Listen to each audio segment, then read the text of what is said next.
তোমার আমার কল্পনার রাজ্যই হলো পড়শি ডায়েরি, যার অপর নাম ভালোবাসা।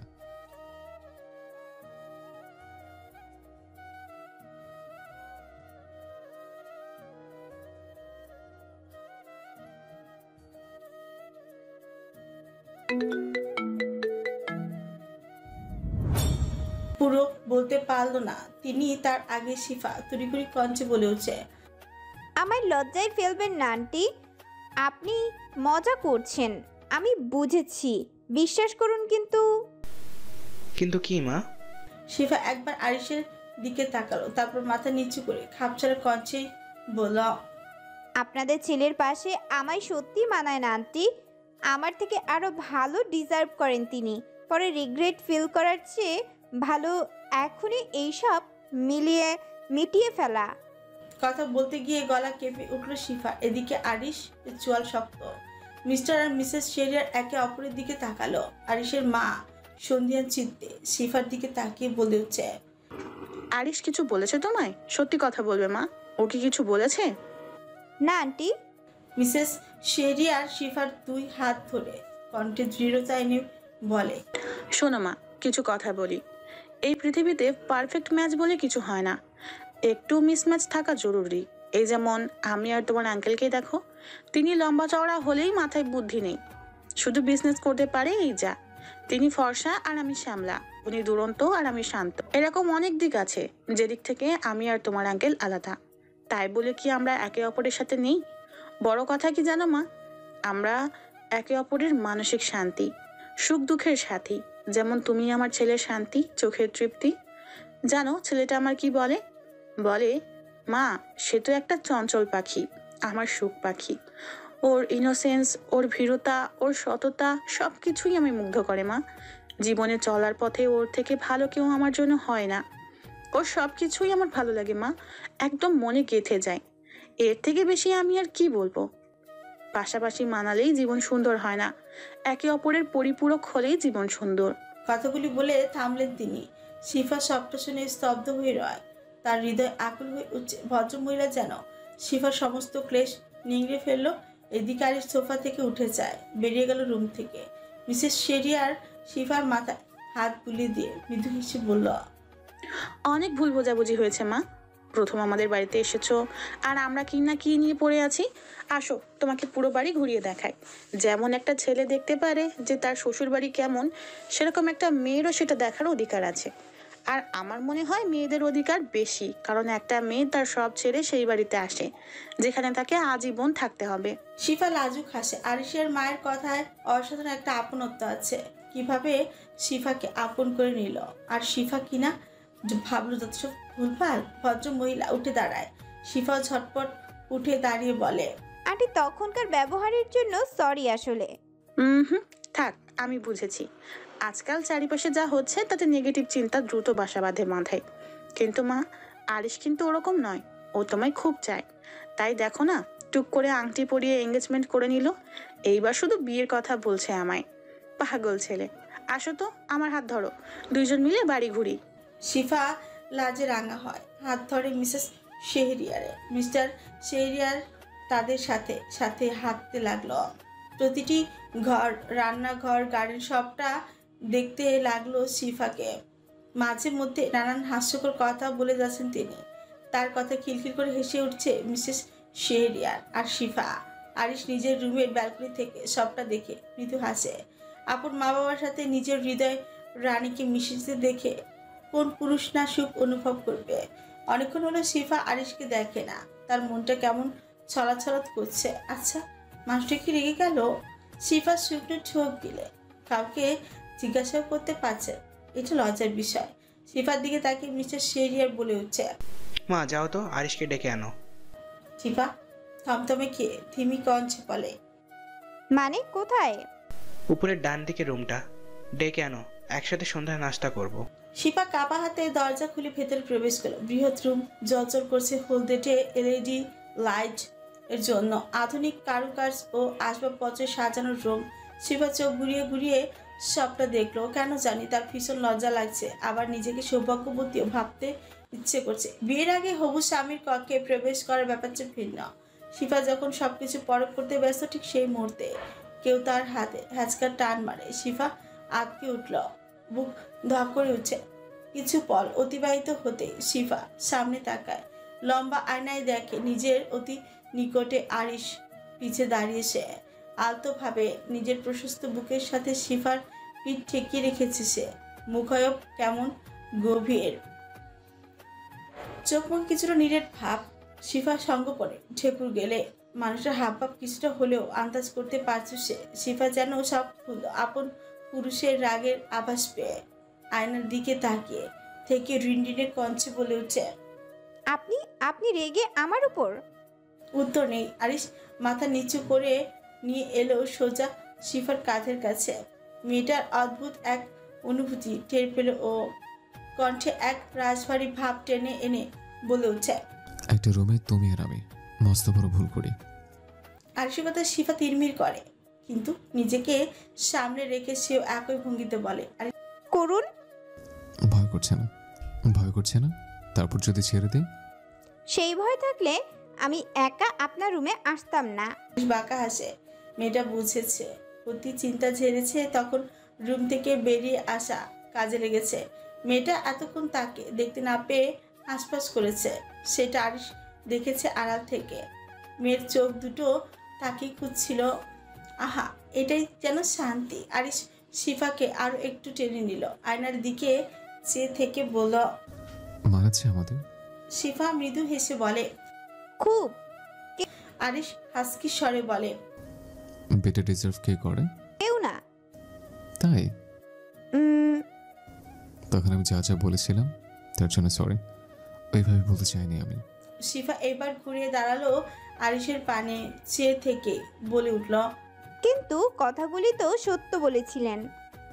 শিফা, বলতে দিন আরিশ, তখন আপনার বলা একটাও কথা তো মিথ্যে নয়।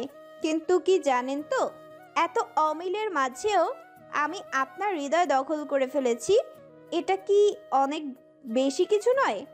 আরিশ চুপচাপ কথাগুলো শোনে। শিফার দুবাহু ধরে নিজের দিকে টেনে নিয়ে আসে, কোনো রূপ ভনিতা ছাড়াই আলতো অদর স্পর্শ করে শিফার ললাটে। শিফার পুরো সত্তা জমে যায় যেন, শুনতে পায় আরিশের মোলায়েম স্বর, আমার পাশে তোমাকে মানায় বার্ড।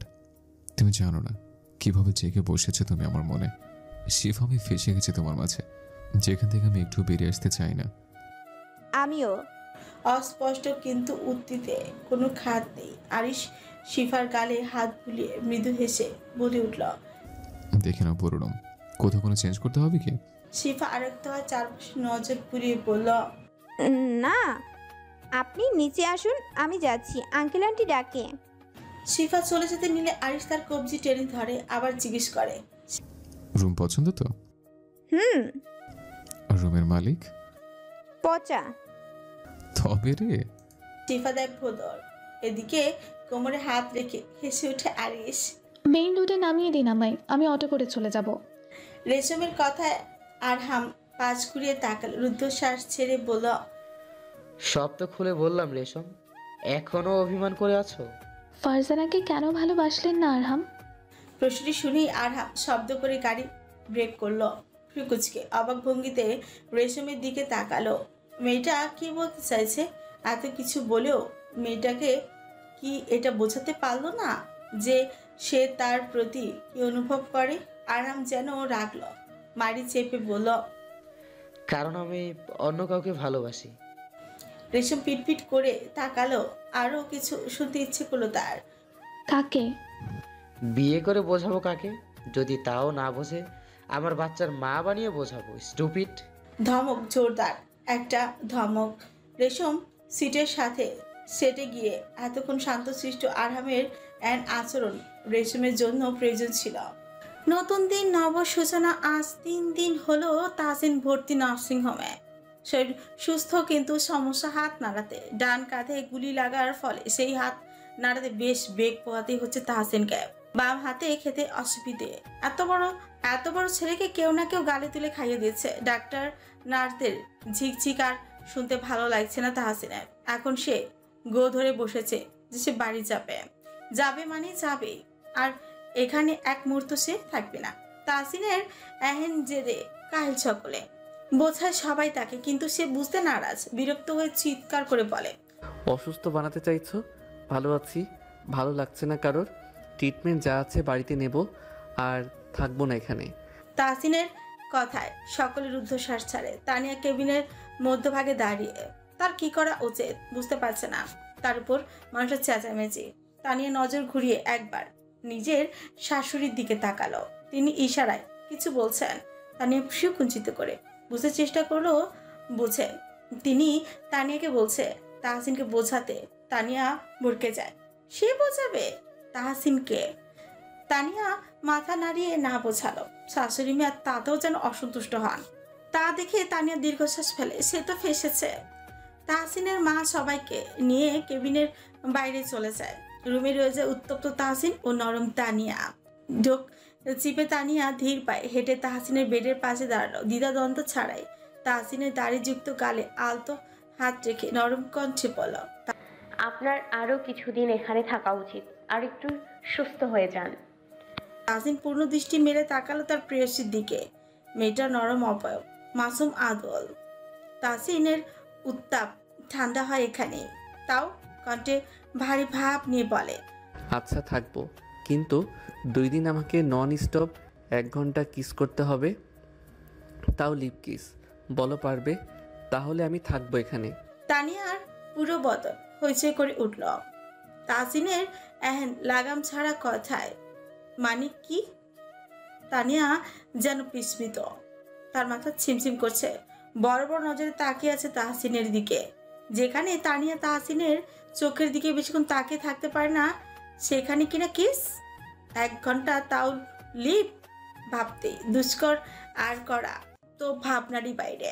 তাহসিন তানিয়ার দিকে চেয়ে দুষ্ট হেসে বলে, কি হলো, থাকবো নাকি বাড়ি যাব? বাড়ি যান। বলেই তানিয়া দ্রুত পায় কেবিন ত্যাগ করে। তাহসিন শরীর কাঁপিয়ে হাসে, কিন্তু শব্দ হয় না। অবশেষে তাহসিন জিতল। তাকে বাড়ি নিয়ে যাওয়া হলো। ডাক্তারের কাছ থেকে সমস্ত কিছু বুঝে নিল। অসুবিধে সেরকম নেই, তাও সাবধানে থাকতে বলেছে ডক্টর। কিন্তু বিপত্তি বাঁধল তানিয়াকে নিয়ে। এইভাবে অনুষ্ঠান ছাড়া শ্বশুর বাড়ি যাওয়া অস্বস্তিকর। তানিয়া যেতে নারাজ হলো, কিন্তু তাহসিনের করা আদেশ, বউ তার সাথেই যাবে, থাকবে না। কিন্তু আজ সে যাবে। ইভেন যতদিন সে অসুস্থ থাকবে ততদিন তানিয়াকে রোজ যেতে হবে তাদের বাড়ি। তাহসিনের মা বাবা খানিকটা বিরক্তি করলেও পরে ছেলে জেদের কাছে হার মানে।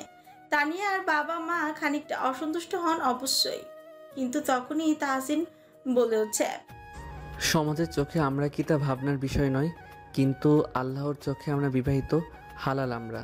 এখানে আপনাদের অসুবিধার কারণ আমি দেখছি না। সাফ সাফ কথা, যেখানে আর কিছু বলার সুযোগই নেই। সহসা তানিয়া চলল তাহসিনের সহিত। একটা বড় সড়ো হুডি গায়ে আয়নার সামনে দাঁড়িয়ে আছে শিফা। আনমনি লাজুক হাসি মেয়েটা। কাল রাতে বাড়ি ফেরার সময় শিফার শীত করে, আর তখনই আরিশ নিজের এই হুডি চাপিয়ে দেয় শিফার গায়ে। বাড়ি ঢোকার পূর্বে হুডি ফেরত দেওয়ার কথা মনে ছিল না তার। ফোনের শব্দে হুশ ফেরে শিফার। স্ক্রিনে জলজল করা নাম দেখে শিফা লাজে রাঙা হয়। ফোন রিসিভ করে কানে ধরতেই শোনা যায় পৌরুষালী হাসকি কণ্ঠ। কি করা হচ্ছিল? শিফা আমতা আমতা করে কি বলবে যে সে আরিশের হুডি পরে দাঁড়িয়ে লজ্জাবতী হচ্ছে। শিফার নীরবতা দেখে আরিশ নিজেই বলল, ম্যাডাম সামনে এক্সাম, তাই এখন আমার হুডি রেখে বই পড়ুন, রেজাল্ট খারাপ হলে ব্যবস্থা হবে। চুরি করতে গিয়ে ধরা পড়ার মতো অনুভূতি হলো শিফার। দ্রুত হুডি রেখে পড়ার টেবিলে বসতে বসতে পড়ল, আমি পড়ছিলামই তো, আপনি ভুল ভাবছেন। সেটা তো বোঝাই যাচ্ছে। পড়া কত দূর? ভালোই, আশা করি ভালো হবে এক্সাম। ভালো হলে ভালোই। হুম, নাস্তা করেছো? করেছি তো। ভালো করে খাওয়া দাওয়া করো। কাল যখন পেছন থেকে জোরে ধরেছিলাম মনে হচ্ছিল একটা বাচ্চা মেয়েকে জোরে ধরে আছে। শিফা কিছুটা ঠোঁট বাঁকিয়ে বলল, অত রোগা না আমি। তা ওজন কত? 48 কি 39 হবে হয়তো। হাইট বয়স অনুযায়ী খুব একটা খারাপ ওয়েট নয়, তাও you have to be more strong. পড়া না হলে সাফার করতে হবে। কেন কেন? Imagine my weight bird. মন দিয়ে পড়ো, আমি রাখছি। সময় পেলে রাতে কল করবো। Take care. কল কাটে কিন্তু স্তব্ধ রয়ে যায় শিফা। কান ছাছা করছে। বৃহৎ বিছানার এক পাশে আদো শোয়া হয়ে বসে আছে তাসিন। সে বাড়িতে এসেছে প্রায় 8 ঘন্টা বেশি। এই খবর শুনে আশেপাশের আত্মীয় স্বজন এক এক করে আসছে তার সাথে দেখা করতে। তাসিনের সামনে চেয়ারে টেনে বসে আছে এক চাচি এবং চাচাতো ভাই, নামটা সায়ন। হাতে ফোন স্ক্রল করে যাচ্ছে সে। তাসিনকে দেখতে আসা যেন তার ইচ্ছেরই বাইরে ছিল। তাই তো অসুস্থ দেখতে এসে ফোনে ঢুকে আছে। যুবক বয়স তার কাটছে মজায়। আইস করে ভেজাল যুক্ত ছেলে। তাসিনের অপছন্দের তালিকায় সায়ান চোয়াল শক্ত করে শুধু চাচির কথা হু হা করছে। তাদের কথার মাঝে এই প্রথম রুমে প্রবেশ করলো তানিয়া। কিছুটা অস্বস্তি, কিছুটা লাজ আর অনেক বেশি ঘাবড়ে যাওয়া অনুভূতি তার মাঝে দৃশ্যমান। সে আসতো না যদি না তাসিনের মা তাকে ফ্রুটসের প্লেট হাতে দিত। তিনি নিজের ছেলেকে চেনে। বাড়িতে এসে থেকে বউয়ের দর্শন না পেলে বাড়ি মাথায় করবে ছেলেটা। সায়ান অদ্ভুত চোখে তাকালো তানিয়ার দিকে, যে কিনা নতজানু হয়ে রুমে প্রবেশ করেছে মাত্র। বিশাল সাজানো গোছানো রুম। তাসিন সায়ানের দৃষ্টির মতলব বোঝে। হাত মুঠো করে গোপনে তানিয়াকে দেখে তাসিনের চাচি চোখ বাঁকিয়ে বলে উঠছে, সাথে করে আয়া এনেছো তাহসিন, ভালোই করেছো, কিন্তু মেয়েটাকে দেখে তো তা মনে হচ্ছে না। সর্বত্র কেঁপে উঠল তানিয়ার। মাথা তুলে একবার তাকিয়ে আবারও নোয়ালো। চিত্ত খামচে ধরে কেউ যেন। তাসিন মারি চেপে কিছু বলবে তার আগেই সায়ান বলে উঠছে, আজকাল এরকমের কাজওয়ালিরাও সুন্দর হয় মা, বোঝো না? Everything is for them. কোনা হাসলো সে। কথার মধ্যে বিশ্রী ইশারা ইঙ্গিত, নজরও বিষাক্ত। তানিয়া ভারী নিঃশ্বাস ফেলে, চোখের কিনারে পানি জমে। এত বাজে মানসিকতা মন্তব্য সে কখনোই শুনেনি তার নিজের নামে। যেখানে পরিবারের সবার কাছে সে আদরের মেয়ে, সেখানে নিজের নামে এরকম বাজে কথা শোনার কাম্যর বাহিরে। তানিয়া পারে না স্থির দাঁড়িয়ে থাকতে, বিরোধিতা করা উচিত। তাসিন দমিয়ে রাখতে পারল না নিজেকে। বাম হাতে কষিয়ে এক থাপড় পড়ল শানের গালে। মুহূর্তে রুম জুড়ে ছড়িয়ে পড়ল সেই কাঙ্ক্ষিত আওয়াজ। মনে হয় দেয়ালে বাড়ি খেয়ে আবারও ফিরে এলো সেই শব্দ। তানিয়া থরথর করে রসগোল্লা চোখ নিয়ে দেখতে থাকে কাঞ্জ। তাসিন চিৎকার করে উঠল, mind your bloody mouth bastard. যেই মেয়েদের সাথে তুই সেক্স করে বেড়াস, সেই সব থার্ড ক্লাস বিচদের সাথে এই মেয়ের কথা মেলাস। শুক্রিয়া কর তুই আমার সম্পর্কের চাচাতো ভাই, না হলে আমি তোকে এখনই পুঁতে ফেলতাম রাস্কেল। এই মেয়ে আমার বউ, আমার বেটার হাফ, আমার হালাল প্রেম, আমার অর্ধাঙ্গিনী, আমার সম্মান, আমার বাম পাঁজরের হাড়। তাকে অসম্মানকারী আমার 2 চোখের কাঁটা। আজকের দুঃসাহস এই পর্যন্ত শেষ। এরপর ওর দিকে নজর তুলে তাকালেও তোর জান যাবে। কক্ষ কম্পিত গর্জন হলো। তাসিনের চাচি ছেলেকে আগলে ধরল। তাসিনের দিকে ক্রুদ্ধ নজরে তাকিয়ে বলল, আমার ছেলেকে মারলে তুমি তাহসিন? কি এমন ভুল বলেছে ও? তোমার মতো বড়লোক ছেলেকে রূপ দেখিয়ে ফাঁসিয়েছে, আবার বিয়েও করেছে। তা তাহসিন লুকিয়ে বিয়ে করে সেই বউ বাড়ি আনলে তাকে সমাজ কি চোখে দেখবে বা কি বলবে সেটা নিশ্চয়ই জানো। তানিয়া ফুপিয়ে কেঁদে উঠল। তার সম্মান যেন কেউ শুষে নিতে চাইছে। দম আটকে আসছে যেন। তাহসিন এক পলক তানিয়ার দিকে তাকালো, অতঃপর চাচির দিকে যে দাঁতে দাঁত চেপে ভারী কি কণ্ঠে হিসিয়ে বলে উঠল, তা চাচি, আপনার ছেলে দিনরাত যাদের বিছানায় শুয়ে আছে তারা নিশ্চয়ই দুধে ধোয়া। সেটা হলে তাদের মধ্যে থেকে একজনকে ঘরের বউ করে আনলেই হয়। তাহলে তো ছেলে আর মুখ মারবে না। নিজেদের মাথায় কলঙ্ক মোহর লাগিয়েছেন আর এসেছেন আমার কথা নিয়ে। আর আমার বউয়ের ক্যারেক্টার সার্টিফিকেট আপনাদের মতো মানুষদের দেওয়া আমি জরুরি মনে করছি না। আমার স্ত্রী ফুলের মতো পবিত্র। লোকের নিয়ে ভাবার সময় আমার নেই। তানিয়াকে আমি ইসলামী শরিয়া আইনে বিয়ে করেছি। যেখানে আল্লাহ রাজি সেখানে আপনাদের মতো থার্ড ক্লাস মানুষদের চিন্তা আমি আমার পায়ের তলে রাখি। বেরিয়ে যান। অপমানে নিশ্চুপ তাহসিনের চাচি আর সায়ান। তাহসিনের একটা কথা ফেলে দেওয়ার মতো নয়। সায়ানের দৃষ্টি আগুন। তানিয়াকে এক নজর দেখে রুম থেকে বেরিয়ে গেল। চাচি মুখ বাঁকিয়ে প্রস্থান করলো। তাদের মনে আগে থেকেই তাহসিনদের পরিবার নিয়ে হিংসে কাজ করে। এত অর্থ সম্পদ সম্মান ক্ষমতা তাদের চোখের বিষ। তাহসিন ভারী কি নিঃশ্বাস নিচ্ছে, কপালে শিরা উপশিরা দপদপ করছে, তার রাগ সংবরণ করতে বেশ বেগ পাচ্ছে, তাও সামাল দিল নিজেকে। তানিয়া তখন নত জানু, নিঃশ্বাসের গতি তার অশান্ত, চোখে বহমান পানির স্রোত। কেউ মুছে দিল সঙ্গোপনে। তানিয়া থুতনি ধরে মুখটা একটু তুলে তাহসিন চুমু খায় থুতনিতে, আবেগী কঞ্চে বলে, এই সুন্দর চোখে এমন ভারী অশ্রু দেখতে পারছি না জান, প্লিজ স্টপ ক্রাইং। তানিয়া নাক টানে, ঠোঁট কাঁপছে তার। তাহসিন সেই দিকে তাকিয়ে ঘোর লাগা কঞ্চে বলে, this shaking lips are provoke miss. সঙ্গে সঙ্গে তানিয়ার ঠোঁট মুখের ভিতর পুড়ে নেয়। তা দেখে মৃদু হেসে উঠল তাহসিন। তানিয়ার তখনও একই রকম। তাহসিন ছোট্ট শ্বাস ছেড়ে বলল, সো সরি জান, প্লিজ ডোন্ট ক্রাই। তাদের কথা জাস্ট ফরগেট ইট। তানিয়ার আর বেশি কান্না পেয়ে গেল। কোনো রকমে তা চেপে বলল, আমি তো আসতে চাইনি এখানে, কেন আনলেন? জিদ দেখালেন কেন? অনুষ্ঠানের পর আসতাম। তাহসিন কিছু চুপ থেকে বলল, মানুষের কথা মাথায় রাখলে চলে না তানি, আর খারাপ মানুষদের কথা তো আরও বেশি মনে রাখতে নেই। তারা কষ্ট দিতেই এগিয়ে আসে, কিন্তু আমাদের শক্ত থাকতে হবে। তুমি বলো, আমাদের কি বিয়ে হয়নি? তানিয়া ছোট্ট জবাব দেয়, আমি তোমার হাজবেন্ড তো। আমাদের একে অপরের প্রতি অধিকার আছে। তাহলে বাচ্চাদের মতো সবার সব কথা গায়ে মাখলে তো চলবে না। তোমাকে আরও স্ট্রং হতে হবে তানি। সামনে আরও অনেক কিছু আসতে চলেছে, সব কিছু সুন্দরভাবে হ্যান্ডেল করতে হবে তোমাকে। এত ভেঙে গেলে তো চলবে না। তানিয়া আর কথা বলে না, হাতের প্লেটটি টেবিলে রাখে। তাহসিনের দৃষ্টি তার দিকে, মেয়েটি ব্যতীত সে বুঝেছে। তানিয়া তাহসিনের দিকে তাকে নরম কঞ্চে বলে, আন্টি ফ্রুটস দিয়েছে, খেয়ে নিন প্লিজ, তারপর আপনার একটা ওষুধ আছে। তাহসিন চুপচাপ বিছানায় বসে, তানিয়াকে ডেকে নিজের কাছে। তানিয়া ধীর পায়ে তার সান্নিধ্যে দাঁড়ায়। তাহসিন তার হাত টেনে নিজের কাছে বসিয়ে দিল, কিছুটা সিরিয়াস ভঙ্গিতে বলল, আমার মা তোমারও মা, আন্টি নয়, ঠিক আছে? ঠিক আছে। গুড। এইবার আমার এই টি শার্টটা খুলতে হেল্প করো তো ডার্লিং। 2 দিন একই টি শার্ট পরে আছি, ভীষণ অস্বস্তি হচ্ছে। তানিয়া বিনা বাক্যে হেল্প করে তাহসিনকে। এই কিছুদিনের মাঝে তাহসিনকে বহুবার সে বিনা কাপড়ে উদম শরীরে দেখেছে, তাই আজ কোনো প্রকার হেজিটেশন হলো না তার।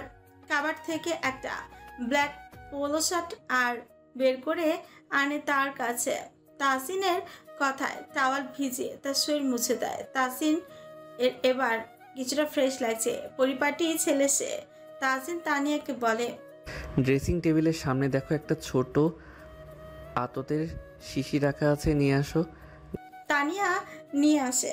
তাহসিনের দিকে তা এগিয়ে দিতেই সে বলে, ঘাড়ের 2 পাশে লাগিয়ে দাও। বাহ, তানিয়া একদম বউয়ের মতো পরিণত হয়েছে।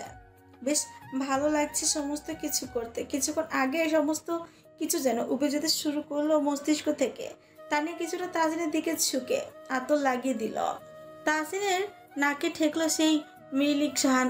মনে মনে সে ছক কষে ফেলেছে, এই বদনের উপর সে কিছুক্ষণ পর আধিপত্য বিস্তার করবে। গোপনে বাঁকা হাসি সে। দরজা লক করে দাও তো জান। তানিয়া এবার টানা পড়ায় পরে ভোরকে তাকালো তাহসিনের দিকে। সেই দৃষ্টি দেখে তাহসিন আলতো হাসি বলল, ডোন্ট প্যানিক তানি, এখন আমি সিক। তুমি যা ভাবছো সেটার জন্য অনেক এনার্জির প্রয়োজন। আপাতত অত বেশি এনার্জি আমার নেই। তারপর সেলাই টান পড়ারও একটা ব্যাপার আছে। তানিয়া যেন বিস্মিত হয়ে গেল। তার কান থেকে গরম ধোঁয়া নির্গত হচ্ছে। তাহসিনের লাগাম ছাড়া কথা সে রীতিমতো অবাক। আরক্ত হয় চেহারা কোনো রকমের কঠিন কঞ্চে বলে, মোটেও আমি সেরকম কিছু ভাবিনি। বলেই দরজা লক করে দিল। তাহসিন ইতিমধ্যে ফ্রুটস শেষ করে ফেলেছে। তানিয়া তাকে ওষুধ দেয়, সেটা সেবন করে তাহসিন বিনা বাক্যে। তানিয়া টি শার্ট পরতে পরতেই বলল তাহসিনকে। তানিয়া টি শার্টটি পরতে বললেই তাহসিন বলে, না, এরকমই থাকবো। আমাকে এরকম দেখতে তোমার কোনো অসুবিধে নেই অবশ্যই। তানিয়া 2 দিকে মাথা নাড়ায়। তাহসিন অতি ক্লান্ত স্বরে বলে, I need a long sleep. তো ঘুমিয়ে যান, আমি আছি বসে। I need you too. মানে? তানিয়াকে এর বেশি বলতে দিল না তাহসিন। তার হাত টেনে সোজা বিছানায় ফেলল। নিজ দায়িত্বে তানিয়াকে আদর্শ হয়ে শুয়ে দিল সে। ওনা গলায় থেকে সরিয়ে ফেলল, উন্মুক্ত করে তানিয়ার গলা, কাঁধ, ঘাড় পুরোটা সময় তানিয়া কেঁপেছে, শুধু ভারী নিঃশ্বাস ফেলেছে। গলা থেকে কিছু বের করার শক্তিটুকুও নেই তার। সব কিছু শেষে তাহসিন উপর হয়ে শুয়ে রইল তানিয়ার চিকন বদনের উপর। মাথার একটা ছোট্ট বক্ষ দেশে মেলি অবয়ব বড়ই অদ্ভুত, যেখানে সান্নিধ্য বৃহৎ থেকে বৃহৎ মানুষের কাবু করে ফেলতে পারে। তাহসিন দুই হাতে জাপড়ে ধরে মেয়েটাকে, গলায় মুখ গুজে দিয়ে অস্পষ্ট স্বরে বলল, নড়াচড়া করবে না, আমি ঘুমাবো। সন্ধ্যার দিকে বাড়ি যাবে। আমি সজাগ না হওয়ার পর্যন্ত এই রুম থেকে পা বাহিরে বের করবে না। হুকুম জারি করে তাহসিন চোখ বুজে ফেলল। তার আগেই অবশ্য তানিয়ার গ্রীবা দেশে ঠোঁটের ছোঁয়া দিতে ভুলল না। মেয়েটা পরিচয় পাক তাহসিনের ছোঁয়ার। তানিয়া যেন ভুলল সব, নড়াচড়া তো দূরের কথা, শ্বাস নিতেও যেন ভুলে গেছে সে। এটা কি হচ্ছে আজ তার সাথে? নিজের দিকে তাকাতে লজ্জায় নাস্তানাবুদ হলো মেয়েটার। একজন সুঠা মানব তার দেহের উপর আরামে তাকে জাপটে ধরে শুয়ে আছে। সে মানবটি তার স্বামী। তানের ঘুম ভাঙল ঠিক সন্ধ্যায়। জানলার পর্দা ভেদ করে মৃদু সোনালী কমলা মিশ্রিত রঙের আলো প্রবেশ করেছে। কক্ষ প্রায় আধারে তলিয়ে। তানিয়া একবার নিজেকে দেখল। নাজুক অবস্থা তার জামা কাপড়ের। মাথায় একটু প্রেসার দিতে মনে পড়লো কিছু বিশেষ। সঙ্গে সঙ্গে আরক্ত হলো মুখশ্রী। আশেপাশে সেই পুরুষের অস্তিত্ব নেই, কিন্তু নাসার অন্ধে প্রবেশ করছে তীব্র ঘ্রাণ। তানিয়া ফ্রু কুচকে একবার নিজের কাঁধের কাছে নাক নিয়ে গেলেই বুঝতে পারে এটা তার শরীর থেকে আসছে, কিন্তু ঘ্রাণটা একটু ভিন্ন। মনে পড়ল এটা তাহসিনের আতরের ঘ্রাণ। তানিয়া আর বেশি লাজে রাঙা হলো। আরো বেশি লাজে রাঙা হলো। তার শরীরে দেওয়া নরম চাদরটা সরিয়ে উঠে বসে। কানে আসে তাহসিনের কঞ্চ। শান্ত নীরব পরিবেশে ছেলেটার কথা স্পষ্টই শোনা যাচ্ছে। কারোর সাথে খুবই বিরক্তি নিয়ে কথা বলছে ছেলেটা। তানিয়া কঞ্চ লক্ষ্য করে সেদিকে এগিয়ে যেতে তাহসিন ফোন কেটে পুরে বেলকুনি থেকে ভেতরে আসতে আসতে অস্পষ্ট একটা গালি দিল। কাকে? হয়তো এতক্ষণ যার সাথে কথা বলেছিল তাকে। তানিয়া সুন্দর সেটা। স্তব্ধ হলো মেয়েটা। তাহসিন রুমে এসেই তানিয়াকে দেখলো। অগোছালো চুলে মেয়েটাকে নিদারুণ লাগলো। তাহসিন বিস্তার হাসলো। তানিয়ার দিকে এগিয়ে এসে কপালের চুলে আঙুল দ্বারা ঠিক করতে করতে বলল, ভালো ঘুম হয়েছে আশা করি। কখন উঠলেন? কিছুক্ষণ আগেই। সন্ধ্যা হয়ে গেছে। ফ্রেশ হয়ে নাও। Feel any body pain? Tania সামান্য চোখ তুলে তাকালো। জীবনের প্রথমবার কোনো পুরুষের এত বেশি সান্নিধ্য তাকে একটু বেশি শরমে ফেলেছে। তার উপর পুরুষটি তার হাজবেন্ড। তাহসিনের দিকে ভালো করে তাকাতে পারছে না তানিয়া। সামান্য চোখ চিপে তানিয়া ধীর কণ্ঠে বলল, ফ্রেশ হয়ে নিন। তানিয়া চলে যেতে নিলেই তাহসিন তানিয়াকে আটকায়। নিজের দিকে টেনে মাথা ঝুঁকিয়ে বলে, প্রশ্ন করেছি, উত্তর দাও। আমার সাথে ইজি হও তানি, আমার ভালো লাগবে। আমার সাথে তুমি সব শেয়ার করলে। তানি, এটা শুধুই একটু ঝলক ছিল, বাকি তো বাকি আছে। বলে তানিয়ার গালে নাক দাবিয়ে চুমু খেল। তানিয়া চোখ বুঝে ফেলল। ঠোঁটের কোণে তারও সামান্য হাসি বিদ্যমান। আলতো স্বরে বলল, আমি ঠিক আছি, এবার যাই। যাও ডার্লিং, আপাতত আটকে রাখলে আমি পিছলে যাব, যেটা এই মুহূর্তে আমি চাইছি না। তানিয়া ফ্রেশ হয়ে এসে আয়নার সামনে দাঁড়ায়। চুল আঁচড়ে বেনি করে অন্য ঠিক করতে নিলেই তার চোখ যায় ঠিক কাঁধের কিনারে। ছোট লালচে গোল দাগ দেখি সেটা আঙুল ছোঁয়ায় আলতো। তানিয়ার মাথা থেকে বেরিয়ে যায় সব কিছু। চিন্তায় মগ্ন হয়। এটি কি অ্যালার্জি নাকি রাশ? কিছুতেই বুঝে আসছে না তার। তানিয়া খেয়াল করে তাহসিন রুমে আসছে, সাথে আসছে তার মা। তানিয়া তাড়াতাড়ি করে মাথায় অন্য টানে। শাশুড়ি মাকে দেখে লজ্জা পায় প্রবল। সেই যে রুমে এসেছে, তারপর তো বের হয়নি সে। মানুষটা কি ভাবছে তাকে নিয়ে? নাস্তার প্লেটগুলি টি টেবিলে রেখে তাহসিনের মা তানিয়ার দিকে এগিয়ে গেল। মিষ্টি এসে বলল, দুপুরে তো কিছুই খেলে না, তাহসিন বলেছিল তুমি ঘুমাচ্ছো, তাই আর ডাকাডাকি করে নেই। এখন নিশ্চয়ই খিদে পাচ্ছে। কি এক অবস্থা বলো তো, প্রথমবার শ্বশুর বাড়িতে এসেছো তুমি, একটু আদর যত্ন করতে পারলাম না। না না, আম্মা ইটস ওকে। আমি মানে আচ্ছা আগে খেয়ে নাও দেখি, আমার সামনে বসে খাও, তারপর সব শুনবো। খিদে পাচ্ছে জানি,